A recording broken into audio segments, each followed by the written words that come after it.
Assalamualaikum warahmatullahi wabarakatuh. Kami dari kelompok 4, saya Hairunisa dan rekan saya Nia Apriani, Ana Permatasari, dan Irman. Dosen pengampu Bapak Ferry Supriyanto, SE MSI. Baiklah, materi yang kami akan bahas tentang berpikir inovatif dan kreatif. Apa itu inovatif dan kreatif? Menciptakan sesuatu yang baru dengan penuh daya cipta yang diperoleh dari pemikiran dan keterampilan seseorang untuk menciptakan sesuatu yang berbeda dari yang lain sehingga mempunyai keunggulan dan keunikan tersendiri. Motivasi adalah dorongan dalam diri individu yang berkaitan dengan proses pengembangan dan mengarahkan perilaku individu atau kelompok agar menghasilkan output yang diharapkan sesuai dengan sasaran dan tujuan yang ingin dicapai oleh organisasi atau perusahaan. Individu adalah kebutuhan dasar seseorang dan kebutuhan lainnya. Contoh kebutuhan dasar yaitu makan, minum, pandang, papan, dan pendidikan. Sedangkan kebutuhan lainnya yaitu untuk meningkatkan status diri di masyarakat, ingin lebih dihargai dan dihormati orang lain atau di masyarakat. Layak berkembang.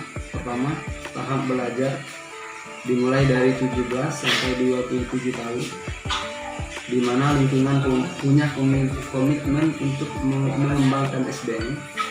Tahap pelatihan dan pembinaan, pendidikan informal dan pelatihan. 2. Tahap kepemimpinan dimulai dari 25 tahun sampai 35 tahun, di mana dapat mengembangkan kemampuan memimpin, senang mengatur, dan memimpin orang lain. Yang ketiga, tahap risiko. Tahap risiko ini dimulai dari usia 36 tahun sampai 45 tahun. Periode bertindak mencapai keadaan maksimal dari kemampuan. Ungkapan coba dulu, saya coba. Pepatah mengatakan lebih baik mencoba tapi gagal ketimbang tidak mencoba sama sekali. Tahapan kekayaan usia 46-55 tahun. Yang pertama, hitung imbalan dari investasi yang ditanamkan.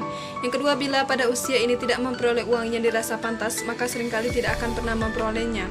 Yang kelima, tahapan keamanan usia lebih dari 56 tahun. Yang pertama, mempertajam keputusan. Yang kedua, membayar hutang pada diri sendiri. Cara menumbuhkan motivasi untuk berwirausaha. Yang pertama, communication. Memiliki kemampuan menjual. Yang kedua, dream. Mimpi yang besar terhadap usia yang ia bangun.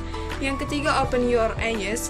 Memiliki kecepatan melihat peluang. Yang keempat, human relation, yakni mampu menjalin hubungannya baik dengan para pembeli.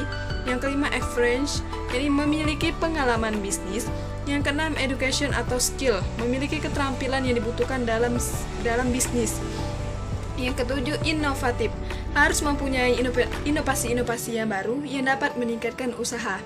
Yang kedelapan, kreativitas, harus mempunyai kreativitas yang tinggi dalam menciptakan usaha. Yang kesembilan, application, harus mempunyai tindakan yang cepat dalam melihat peluang bisnis.